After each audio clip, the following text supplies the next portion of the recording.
From KUNC and the NPR network, this is In The NoCo. I'm Erin O'Toole, and I want to wish you a very happy new year. Today, we're not just looking ahead to 2025. We're talking about a project that's years into the future, an electrical grid on the moon. It's an idea that could help power a small lunar colony and eventually take space travel to a new level. And research by two Colorado School of Mines graduate students may help make it a reality.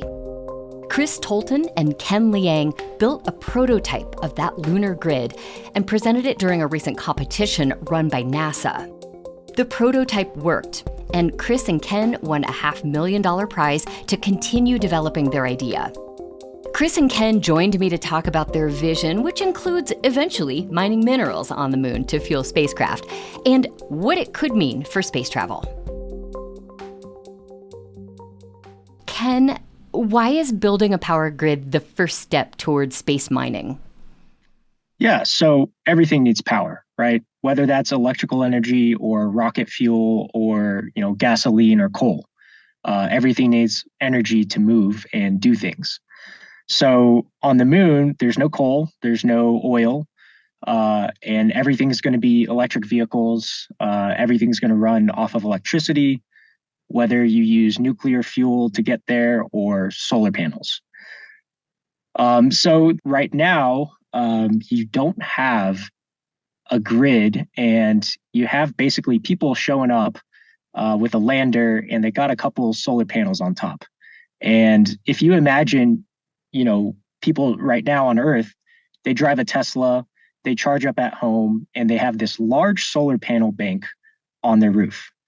But imagine if you didn't have that and you could only stick one or two solar panels on your Tesla, and you had to park it outside for a week in the sun just so that you could drive, 100 miles. Right. It just doesn't make sense, right? So if we're going to have large scale economic activity, including mining and having large bases, you need to have electricity.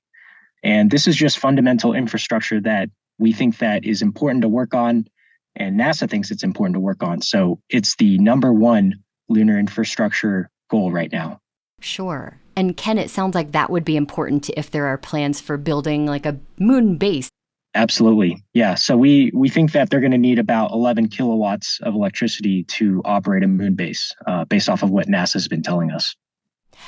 Well, conditions on the moon, of course, are very different than they are on Earth. Chris, what conditions does a power grid on the moon need to endure? Well, there's lots of environmental issues. Obviously there's no atmosphere, so it's a hard vacuum. Next is there's very high radiation. Third one is they've got this nasty abrasive dust, which sticks to just everything. But the main environmental issue, which is causing so much pain and heartache, is the lunar night. So what you have is this big change in temperature. You can go from 120 Celsius down to say negative 180 Celsius, and that's really cold enough to break anything. Sensitive electronics, even military grade would go down to about negative 55, but anything past that, it's just going to get broken. So that's why you really need to have that power so you can stay alive, keep warm during the lunar night, and then it won't be just a day only mission like Apollo was. I'm never going to complain about the temperature swings here on the Front Range anymore because it's not that bad. Well, Ken, without getting too technical, how do you adapt the design of a power grid so that it works on the moon in those, wild conditions? Yeah, so two things that we did in our competition. We managed the cryogenic cold, which is down to negative 200 Celsius. And we operated in the imperfect vacuum. So for the cryogenic cold, batteries can operate down to negative 10 Celsius. Consumer grade electronics break at negative 45 Celsius.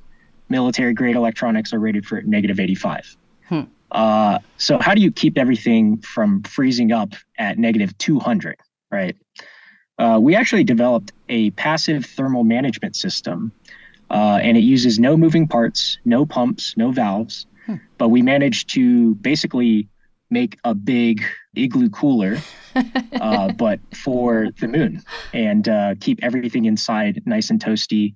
And we did a lot of thermal analysis to get there. Wow. Okay. I mean, it sounds like you're really testing the limits of physics and what things can do here on Earth. Ken, you are sort of the sustainability expert for the team.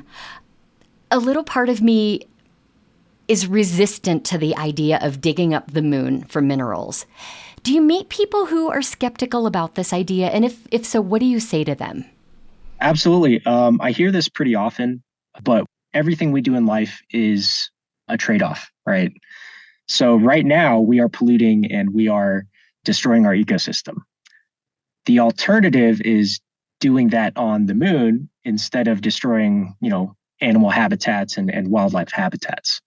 So unless we go back to a pre-industrial living standard without iPhones, without laptops, without any sort of technology, we just cannot put the genie back in the bottle like that. And I think it's better that we do this somewhere without ruining habitats than what we're doing now. So, Chris, what is the next step for your lunar electrical grid? Well, we're going to do some fundraising and we're going to do some R&D. And the intent, of course, is to build out some of the microgrid architecture, test it, and do some demonstrations. And then we'll see where we can go from there. If you think on Earth, looking at sort of power lines and substations, that's kind of what we want to build on the moon. Ken, do you have any idea of when a grid on the moon might be a reality? Well, we think that by 2030, roughly, we can have a small scale demonstration. And that aligns pretty well with NASA's timeline. In terms of a larger grid, somewhere in the 2030s would make sense. Chris Tolten and Ken Liang are founders of Orbital Mining Corporation and graduate students at the Colorado School of Mines. We'll post a link to more information on their lunar electrical grid project in our show notes and at KUNC.org. Before we go, we want to take a minute to show our appreciation to our listeners on the west side of the Denver Metro. KUNC's radio signal in that area recently had some tech issues, which meant we went quiet for a minute in places like Arvada, Golden, and Lakewood.